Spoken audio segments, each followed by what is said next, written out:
전산회계 1급 104회 마무리하겠습니다. 어제 일반 점표까지 해보죠. 메인 매출 점표부터 볼게요. 문제 3번부터.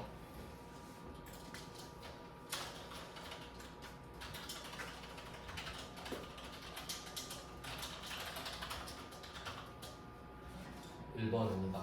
1번은 전자 계산서를 받았어요. 그러면 매입 면세입니다. 더 이상 따로 볼 건 없고, 그리고 이게 잘 나오는 문제입니다. 이 포맷이 접대를 하는데 면세로. 제가 뭐 항상 강조하는 건데 이것도 좀 간단하게 정리해보면,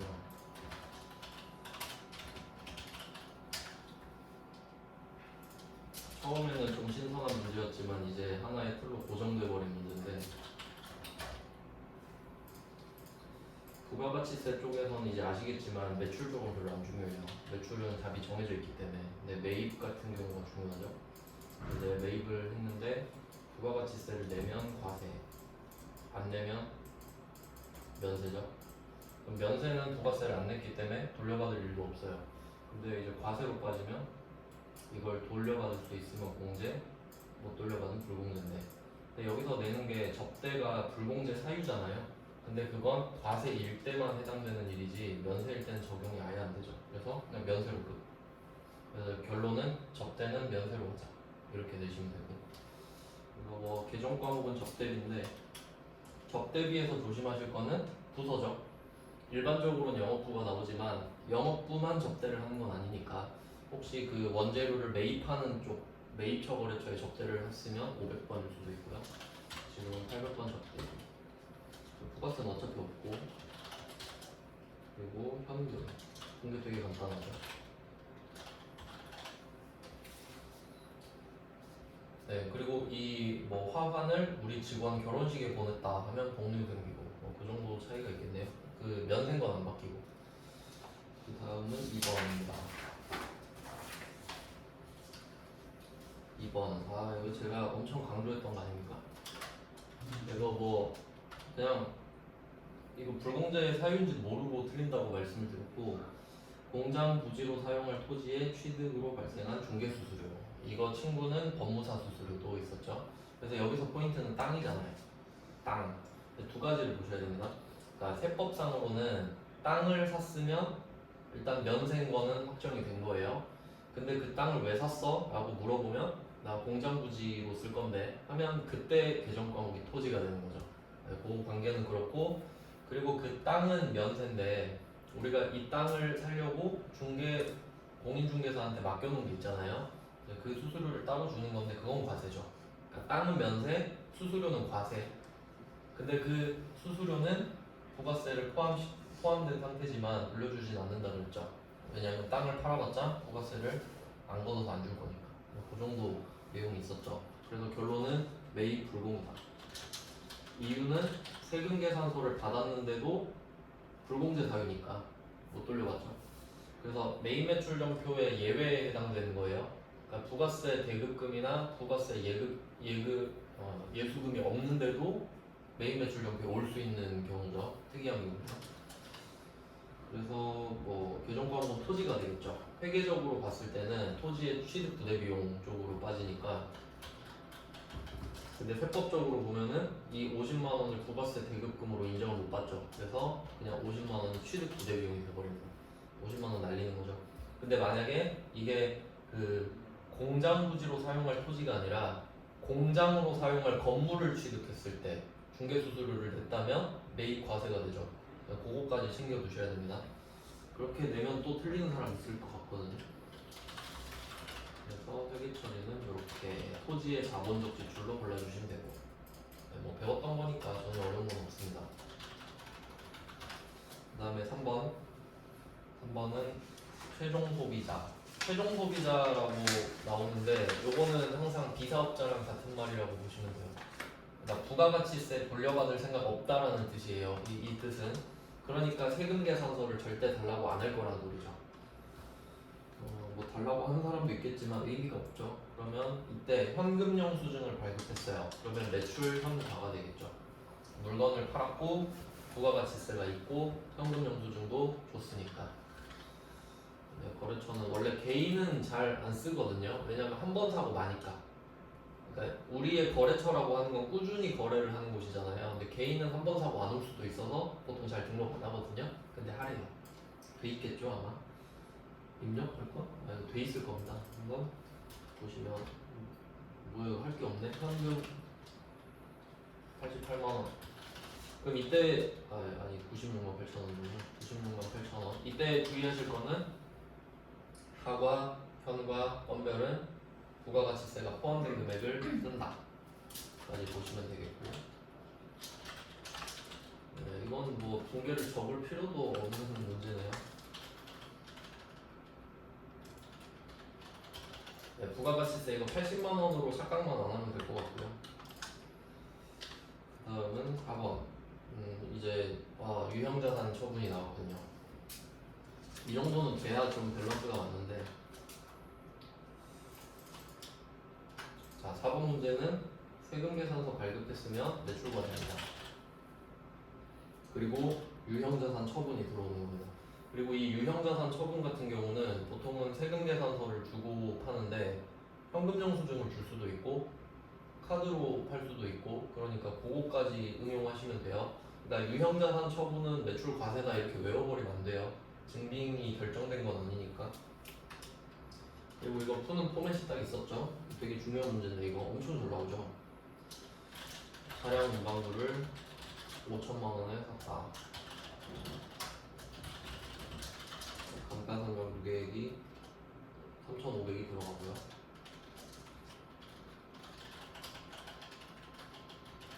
이렇게 해서 장부 금액을 먼저 구해줍니다. 1,500이죠. 자, 이게 기준이에요. 우린 이것보다 돈을 더 받고 싶어요. 그 다음 처분 금액을 찾습니다. 처분 금액은 부가세를 뺀 금액이죠. 부가세는 걷어봤자 내야 되니까. 그래서 부가세를 제외한 1250에 팔아요. 그러면 이때 결론이 나오죠. 처분 손실이 나는 거죠. 우리의 기대치보다 싸게 팔았으니까. 그래서 처분 손실은 250이 난다. 이걸 먼저 확인을 하시고 문제를 푸시면 됩니다. 그래서 차변에는 차량에 대한 감가상각 무계획을 3,500을 넣고 대변은 차량 운송부 5,000 넣고 이게 1번이었고 그 다음에 돈을 받아야 되는데 돈은 1250에 125만 원을 더 받아야 되죠. 그래서 총 1375만 원 이렇게 받으시면 되는데 보통 예금으로 받아서 되게 쉽게 나왔죠. 보통 예금은 너무 쉬운데 항상 저는 유형자산 처분하면 어음을 받았다고 생각하라고 말씀을 드리거든요. 왜냐면 보통 예금은 너무 쉽잖아요. 근데 이때 어음을 받으면 일단 받으러음이라고 써서 틀린 사람이 나옵니다. 근데 제품 매출이 아니기 때문에 미수금이 되어야 하고 그리고 어음을 받았다라고 하는 거는 배서양수의 이슈가 또 있을 수 있죠. 그러니까 상대방은 A인데 어음에 B라고 써 있을 수도 있죠. 그럼 그때는 미수금인 건 똑같은데 거래처를 바꿔줘야 된다는 게 포인트입니다. 네, 그 거래하는 거래처가 다른 거래처가 나왔으니까 그 정도 생각하셔야 돼요. 근데 지금 보통 예금이면은 그 생각을 할 필요가 없잖아요. 그 다음에 부가세 예수금은 당연히 125만 원이 붙고 그 다음에 처분 손실은 미리 생각해놨죠. 250만 원을 넣어주시면 이렇게 돼요. 그래서 이거를 시험지에 잘 정리를 해주셔야 요거는 좀 복잡하니까 한번 입력을 보여드리면 그나마 이게 제일 복잡하죠. 매입 매출 점표에서 이거 제외하고는 뭐 딱히 입력이 어려운 건 없습니다.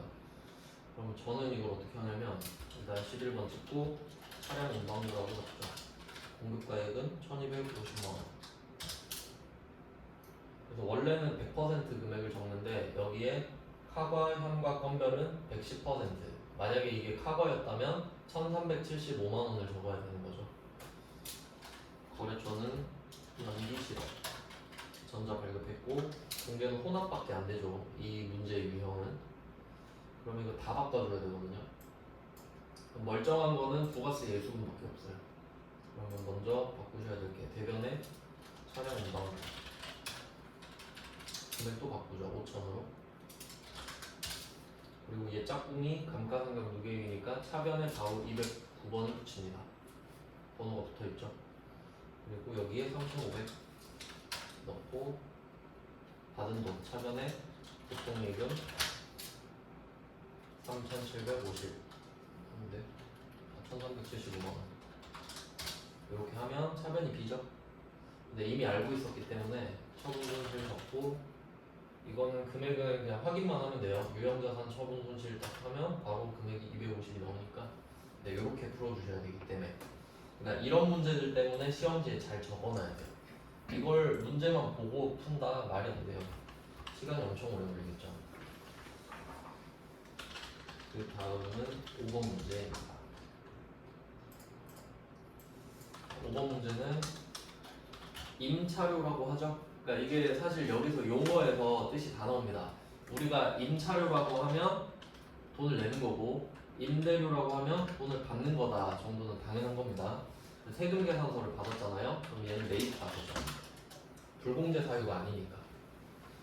그리고 임차료인데 생산부니까 뭐 공장 거 빌렸나 보죠. 창고나 뭐 이런 거. 500번 임차료 부가세 이것도 되게 쉽네요. 그리고 결제는 미지급금이죠. 요것만 조심하면 되겠네.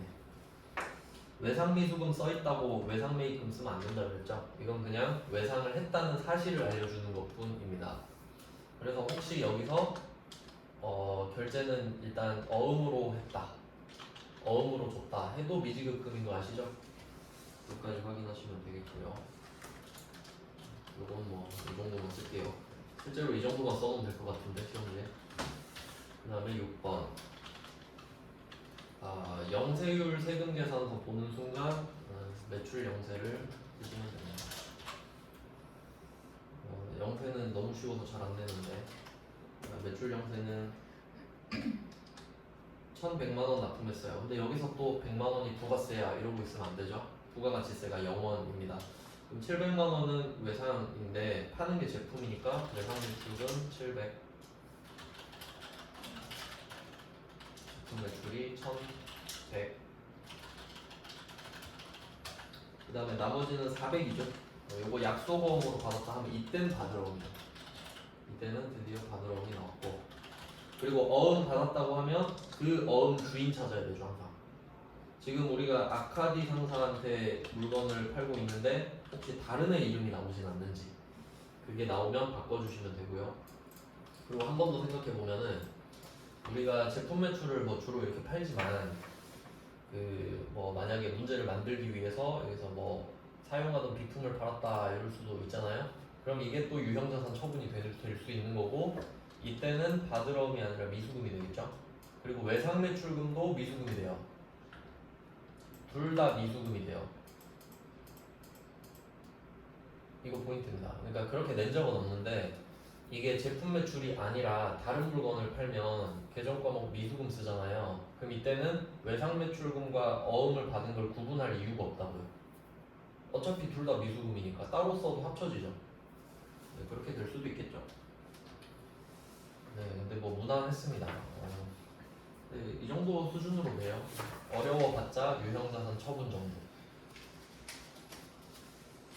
네, 그래서 이번에는 그 포인트가 토지 자본적 지출, 아까 그 공인중개사 수수료랑 유형자산 처분한 거, 그리고 그나마 한 개를 더 꼽자면 면세 적대.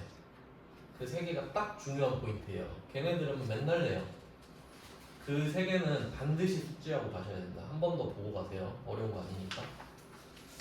솔직히 말하면 어려운 거 없지 않나요? 네, 그 불공할 때 몰아서 하니까 힘들었지 나와봤자 한 문제인데. 그리고 나머지는 다 보너스 문제 같고. 그러니까 공부를 조금만 하면 쉽거든요. 근데 그걸 안 해. 안타깝게도. 네, 퍼주는 시험인데. 그 다음 이제 문제 4번 겁니다. 정정이요.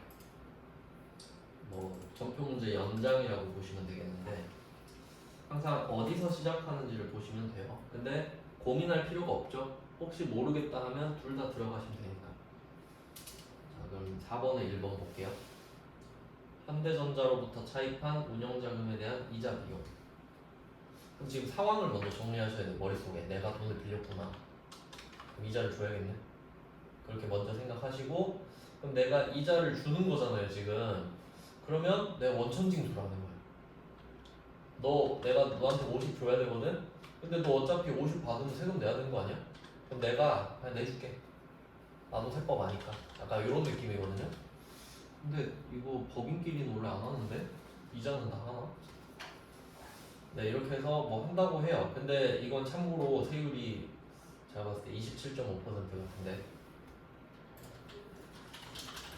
이건 그냥 그 교양으로 알아놓으세요. 보시면 13만 7,500원이잖아요.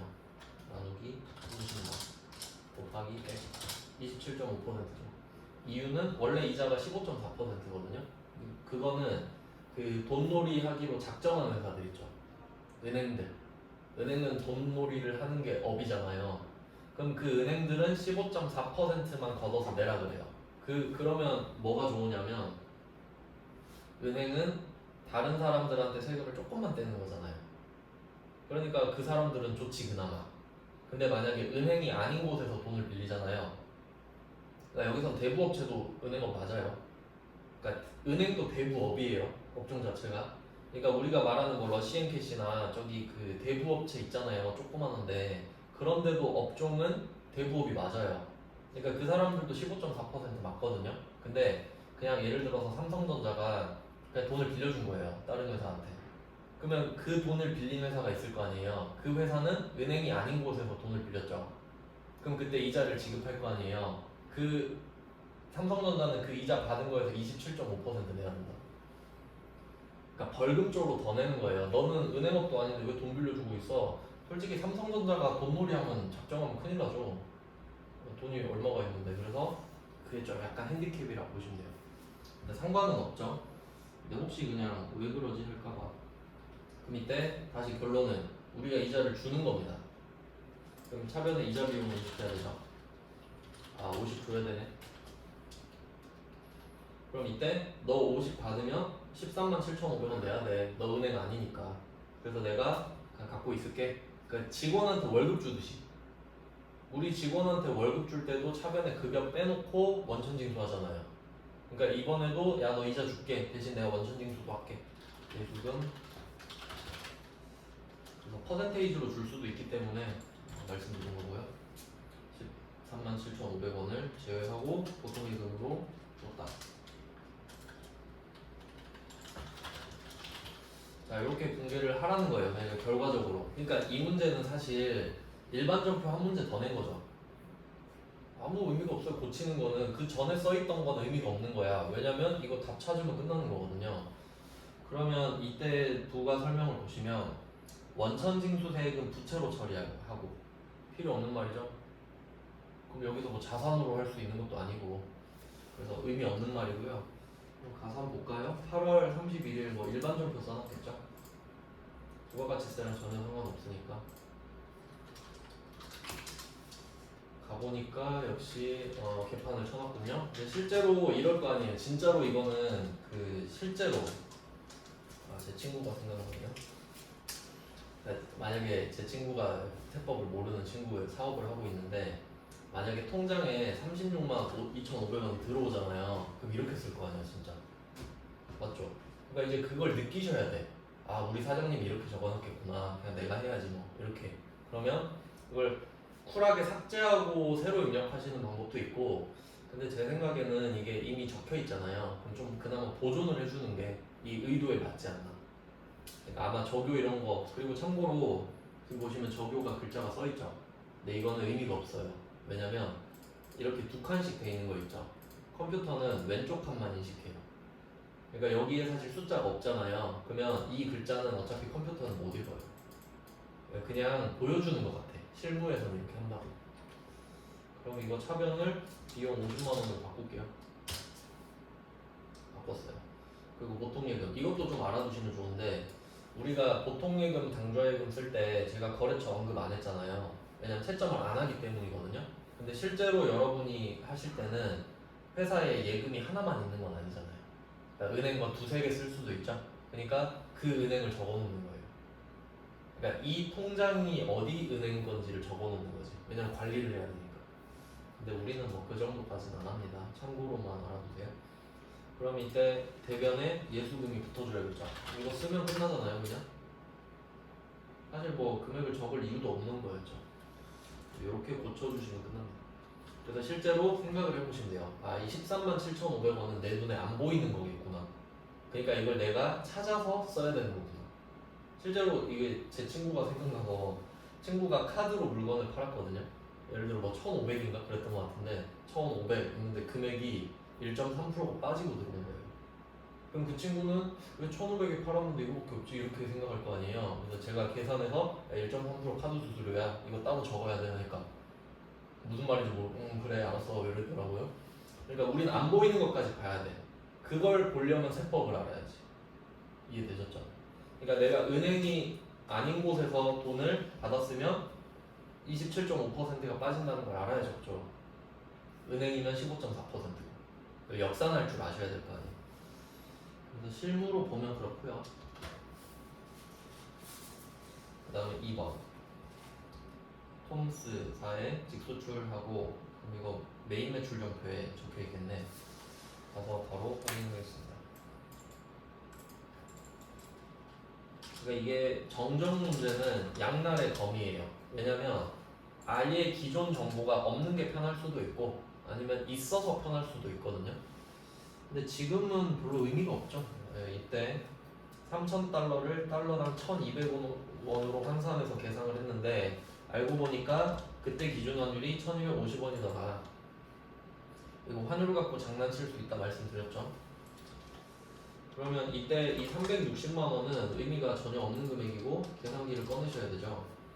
이때 3,000달러 곱하기 1,250원으로 다시 계산해야 됩니다. 그냥 바꿔주시면 되죠. 375만 원 쓰고 뭐 전자는 없죠. 수출할 때는 증빙 없으니까. 그다음에 붕괴는 혼합으로 되어 있는데 이거 그냥 외상으로 하면 되죠. 네, 이거 이거 써있던 거 밑에 다행이다. 보시면 기존의 거래가 혼합으로 돼 있고 밑에 외상 매출금이 써있죠.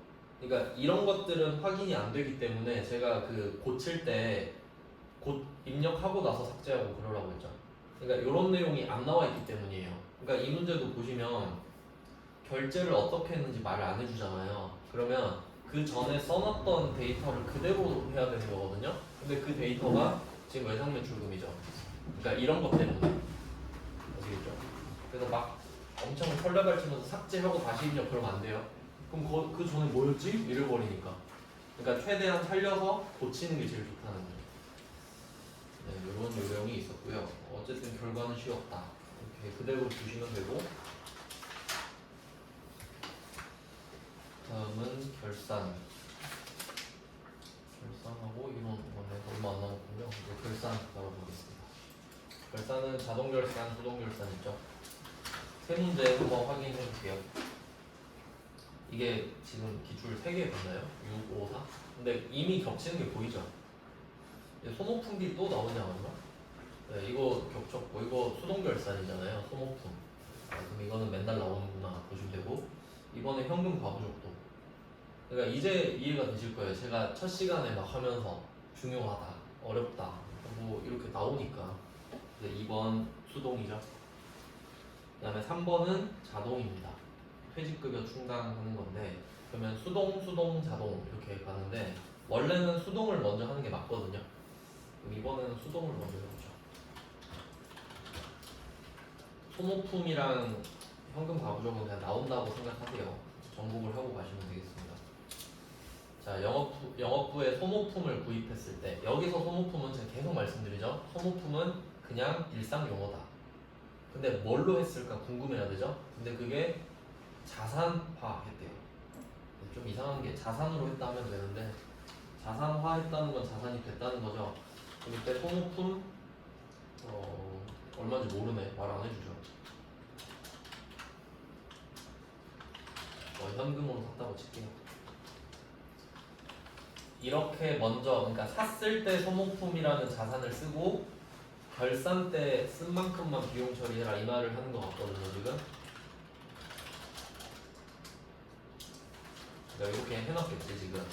근데 오늘이 이제 결산인데 미사용분 100만 원을 통보받았다고 합니다. 그럼 여기서 중요한 거는 처음에 얼마가 있었는지 알아야 돼요. 그래야 100만 원을 남길 수 있거든. 그러니까 예를 들면 1000만 원을 샀다고 한 상태에서 100만 원이 남았어요 하면 아 900 빼야겠다. 이렇게 가야 되죠. 근데 얼마치 샀는지 말 안 해주잖아요. 그럼 필연적으로 나오는 게 조회지. 그러니까 조회는 그냥 숨 쉬듯이 나온다. 그리고 제가 전표에서 조회, 계정 과목 조회해야 되면 이제 좀 기억하시나요? 계정별 원장 계속 반복하셔야 돼요. 이거밖에 없어요. 계정별 원장 이거 물어보는 거야. 그럼 가서 오늘이 12월 31일이죠. 가서 뭐 찾아봐요. 왜냐면 언제 샀는지 말 안 해주니까. 어차피 쓴 건 비용 처리를 12월 31일에 한다 했잖아요.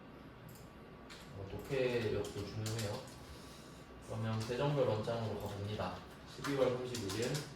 어차피 소모품은 실제로 썼지만 회계 처리를 안 해놨을 테니까 계정 과목은 소모품으로 해야겠죠.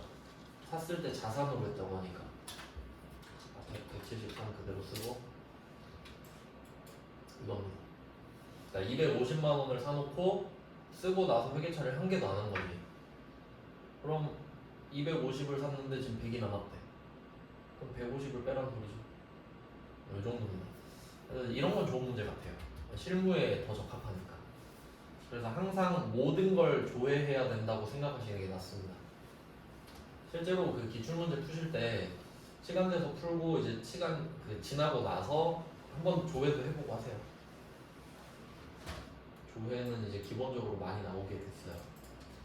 그러면 이걸 보고 확인을 해보니까 이게 250이었다는 걸 확인할 수 있죠. 그럼 이제 100을 남겨야 되니까 여기서는 영어푸니까 800번, 소모품이 150 그리고 소모품을 150을 줄여주면 되겠죠.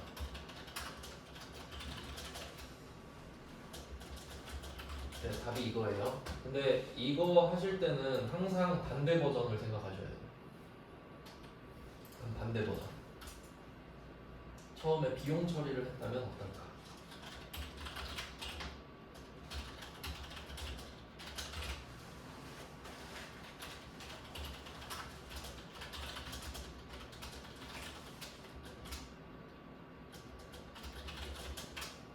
이렇게 했을 수도 있죠. 이건 약간 뉘앙스가 어차피 이거 금방 다 써 이런 느낌. 어차피 다 쓸 거니까 미리 비용 처리하자. 해놨는데 알고 보니까 100만 원이 남았더라.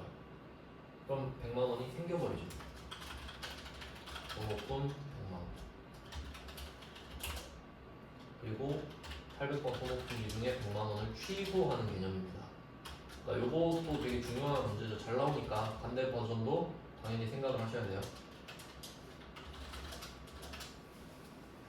네, 요렇게도 할 수 있으니까 같이 알아두시고요. 이렇게 내면 오답률이 더 높아집니다. 맞죠? 금액이 100이잖아요. 얘는 150이고 이게 그 선급 비용이랑 보험료 요거랑 똑같은 문제입니다. 선불. 근데 요새 약간 그 기출을 최근 거 3개를 풀어봤잖아요. 약간 출제자들이 의욕이 없나 봐요. 돈 별로 안 주나? 너무 대충 만드는 문제를. 왜 그러지? 아니 좀 약간 설명할 게 없어서 좀 민망하네. 일단 뭐 이렇게 풀어주시면 되고요. 이제 현금 가보죠 갈게요.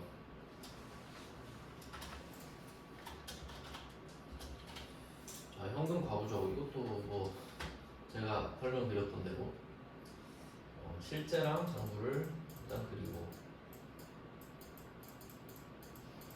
항상 장부를 내 마음대로 할 수 있다고 생각을 해야 돼요. 실제 현금은 내가 마음대로 못하니까 그럼 장부가 실제를 따라가자 이렇게 되면 되고요.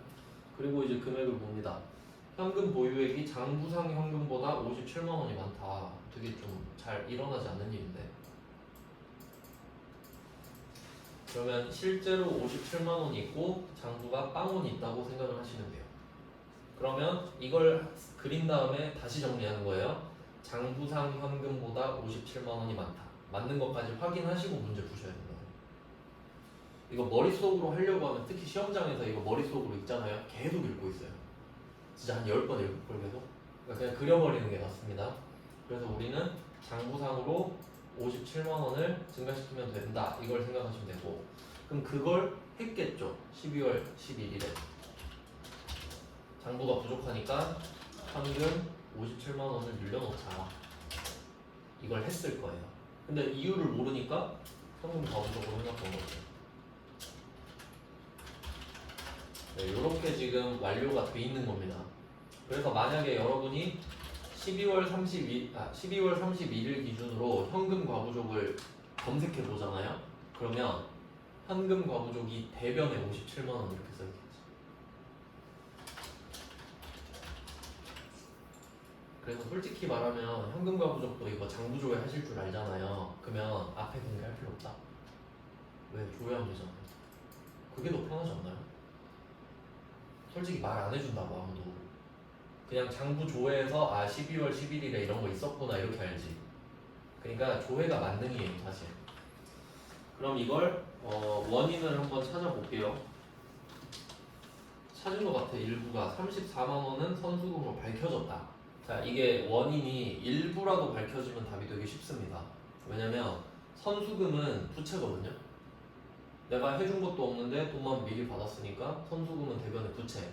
그러면 선수금이 대변이잖아요. 그럼 현금과 부족은 반대지. 그래서 그런 식으로 좀 쉽게 찾을 수 있습니다. 그래서 57만 원, 선수금 34만 원 이렇게 적어주시고,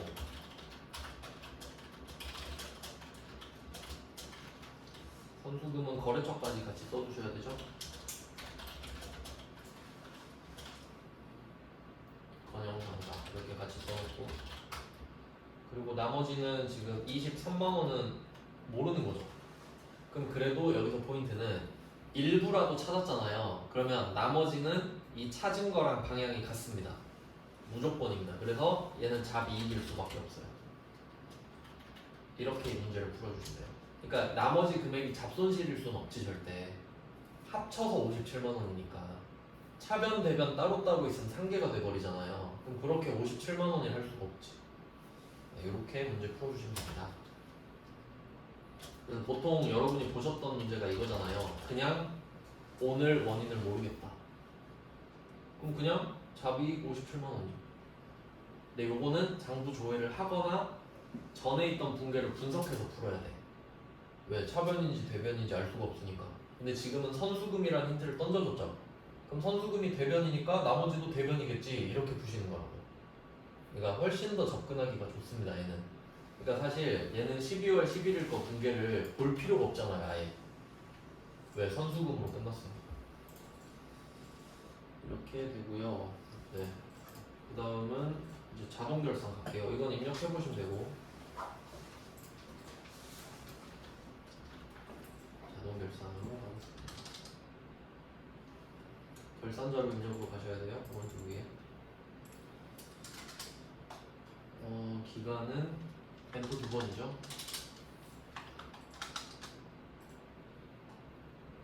자, 그러면 퇴직급여 충당부채를 하시면 되는데, 이때 오른쪽 위에 보시면 CF8 퇴직충당이라는 게 있어요. 퇴직급여 충당부채에서 네 글자를 따온 거겠죠. 요거 한번 들어가 볼게요. 일단 이런 게 있으면은 쓰시면 좋아요. 계산기가 있으면은 계산기 있으면 그게 꿀이죠. 자, 그럼 한번 비교를 해볼까요? 뭐 맞게 돼 있나 봅시다. 지금 500, 800 이렇게 돼 있는데 800이 위에 있죠. 800 퇴직급 이거 순서 바꿔놨습니다. 잘 보셔야 돼요. 그래서 지금 판매가 800건이니까 밑에 거죠. 기초 2,500 맞죠? 맞고, 그 다음에 단기 감도 보이세요? 단기 감도? 단기 감도 800 맞죠? 기중 사용금액. 그 다음에 잔액? 잔액은 당연히 2,500에서 800 썼으면 1,700 남았겠죠. 그냥 나와 있죠, 답이 다. 그래서 이거 어떻게 생각하시냐면, 이게 1월 1일이에요, 기초니까. 그럼 이 1월 1일 건 어떻게 나왔냐면, 작년 12월 31일 있죠. 그때 해놓고 넘긴 걸 거 아니에요. 그러니까 작년에 2,500을 만들어 놓고 넘긴 거지. 그래서 그거 그대로 받아 쓰는 거거든요. 그럼 이 말은 이거 개념 잘 생각해야 돼요. 이거 외우기 힘들어요. 그럼 작년 말에 모든 직원이 다 퇴사하면 2,500 정도를 줘야 됐던 거야. 그렇게 결산을 쳐놓고 넘긴 거지. 그러니까 올해한테 이렇게 말해주는 거야. 야, 지금 애들 다 퇴사하면 2,500 나간다. 알고 있어? 이 말이죠. 그러고 올해 누가 퇴사했냐? 800 들고 누가 나간 거야. 퇴사를 한 거죠. 그러니까 단기감소지. 사용했으니까. 그럼 이제 우리의 생각은 뭐예요? 아, 이제 나머지 직원들 다 퇴사하면 1,700 들고 나가겠구나. 지금 이 상황인 거라고. 근데 남은 사람들은 근속을 한 거잖아요. 1년 더. 그러면 퇴직금이 더 올라가지. 그러니까 오늘 업데이트 해줘야 된다, 보통. 근데 그 목표 금액이 얼마냐고. 보니까 맨 오른쪽에 퇴직급여 추계액 보이시죠? 그럼 800번이 지금 3,000이죠. 그럼 이 말은 작년 기준으로는 1,700이 남아있어야 되거든요. 그러니까 이제 직원들 퇴사하면 1,700 줘야 돼. 근데 1년을 근속을 하고 새로 뭐 입사하는 사람도 있고 하겠죠? 그렇게 해서 이제 지금 다 퇴사하면 3,000으로 는 거예요. 그래서 결론은 뭐냐면 이때 2,500에서 800을 뺀 거 있죠? 그게 잔액이에요.